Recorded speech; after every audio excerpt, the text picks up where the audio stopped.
Hi guys, today we'll be discussing about the finite potential wave. We have already discussed about the infinite potential wave in our previous segments. As we can see, the wave function of the finite potential wave appears to be sinusoidal as given in the following curve of the graph.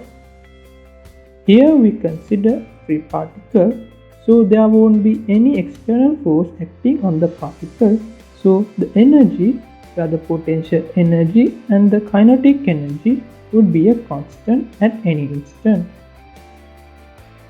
When we're going by the Schrodinger's equation, we know that minus h squared over 2m times dabba squared psi x over dabba x squared plus Vx times psi x. Now Vx is the potential and psi x the wave function is equal to E the total energy times psi x. This is the Schrodinger's equation. Now let us look at a particle which is moving in a one-dimensional box.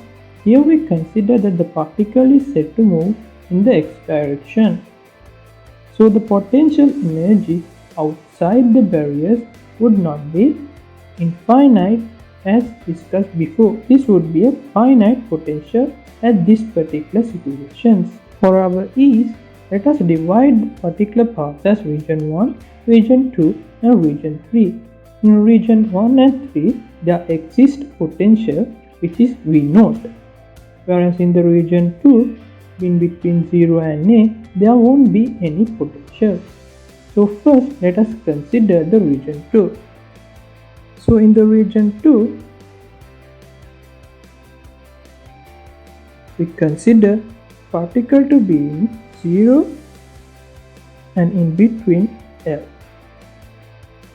So let us apply the Schrodinger's equation to the particle. So we can see minus h squared divided by 2m times dabba squared psi x over dabba x squared plus Vx times psi x would be equal to E times psi x. But here we know that the particle has no potential within it, so that Vx would be equal to 0. So we can cancel off this particular term, and now we will obtain that after simplification that the second derivative dabba squared psi x over dabba x squared would be equal to 2me times psi x over h hat squared, this times the negative term. Now let us apply the Schrodinger's equation to region 1 and 3. As we have the same potential V0, we can equal the two regions, so we can get the two regions together. So when we apply the Schrodinger's equation, we can see that minus h squared divided by 2m times dabba squared psi x over dabba x squared plus V times psi x is equal to E times psi x. But here we know that the potential energy is said to be V0. So we can simplify this equation down further as dabba squared psi x over dabba x squared will be equal to minus 2m E minus V0 over h squared times psi x. As we have discussed in our previous videos, we know that the general wave function equation would be psi x is equal to c times sine kx plus d times cos kx. First, let us discuss when the energy E is greater than the potential energy V0. We know that the total energy E would be equal to the kinetic energy plus the potential energy. When we consider in the region 2, where the region 2 is the region here, we can see that the energy would be totally depending on the kinetic energy, as the potential energy would be 0. So the total energy E would be equal to half mv squared. So when this applies, we also know that this is also equal to p squared divided by 2m. This is because we know that the velocity v would be equal to momentum p divided by m. From the de Broglie's wavelength, we know that the lambda term, lambda is the wavelength, would be equal to h over the momentum p. So when we apply the particular situation, we can see that the momentum p is rather 2 times m times e the square root. This is because we have already found that the energy is equal to p squared divided by 2m. After applying this to the particular lambda, we can see that lambda would be equal to h over 2 times m times e the square root. Now when we consider the region 1 and 3, where 1 and 3 would be the situations in either side of the initial region 2, where the potential energy was 0, but here we have a potential energy of V0. So in region 1 and 3, we can see that when we apply the Schrodinger's equation and simplify it down, the energy E was equal to E minus V0.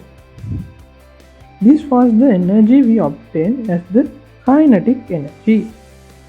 So when we apply the same formula here, we can see that the lambda would be equal to h over 2 times m times E minus V0. This would be a real scenario and be classically proved. So from these two situations, we can see that the lambda which is associated with the region 2 would be always less than the lambda which is obtained in the region 1 or 3. This is because we can see that when there is a term which is E minus V0, this is always less than the total energy E in the second region.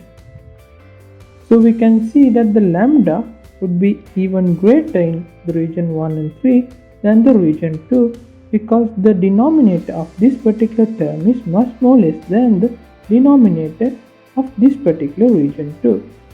So we will have a greater lambda in the situations of 1 and 3 than of the region 2. Now let us see the same descriptions in the graph. As we observe, the region 1 and 2 had a greater wavelength than the region 2. So if we plot the same particular situations in the following graph, we can see that the lambda of the region 1 and 2 would be much more greater than the lambda or the wavelength of the region, or rather the region 2. So the lambda of the region 1 and 3 would be much more greater than that of the region 2, as we can see. Now let us consider the phenomenon where the energy E would be less than the potential energy V0. As we can see, there would be a sinusoidal behavior in the region 2 as we discussed before. But as the energy E would be less than V0, we can see that this won't happen classically, but quantum world we can observe a situation with regard to this. Let us discuss how it happens. So in the region 2,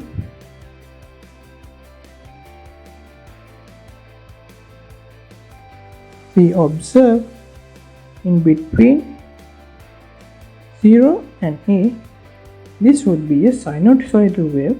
So we observe that psi x of region 2 will be equal to c sin kx plus d cos kx. This would be a sinusoidal behavior. And also we have found in our previous videos that the energy would be equal to n squared phi squared h squared divided by 2 times m times a squared. And here in this critical situation of the region 2, we could simplify this down and observe that the cosine term would be cancelled off and we would remain with this sine function curve only. Now let us see the phenomenon related to the region 1 and 3 in the situation where the potential energy we note is greater than E. Here we can observe for the region 1, this could be the incident wave. So we get that the sine function or the wave function psi x would be equal to a times e to the power I kx plus b times e to the power minus I kx. This would be always the incident term, whereas this would be the reflected term. But in the region 1 we can observe only a wave pattern which is related to the incident wave, so we can cancel off this term and obtain that which psi x would be equal to a e to the power I kx. Whereas in region 2 we observe the wave function which is sinusoidal. And now let us consider the region 3. In region 3 we can see that the wave function psi x could be considered as e to the power I kx plus f e to the power minus I kx. And in the similar scenario we can see there won't be any incident term which is after the particular situation, because all the incident waves would be gone as transmitted and there won't be an incident term as there is no barrier associated. So we can cancel off this particular term and we can obtain that the psi x of the region 3 would be equal to f e to the power minus I kx. Now we have obtained the wave functions related to the region 1, 2 and 3. Let us see how these particular wave functions behave when we apply it to the particular graphs. As we can see, the first graph shows the wave function related graph, whereas the second graph shows the probability psi x squared where the wave function is squared.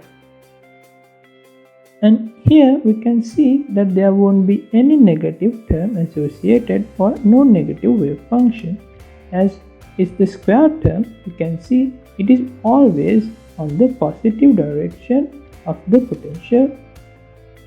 Whereas in the first graph we can see the negative wave functions as well. And here as we can see the terms we had for the region 2 was a sinusoidal wave, but in the region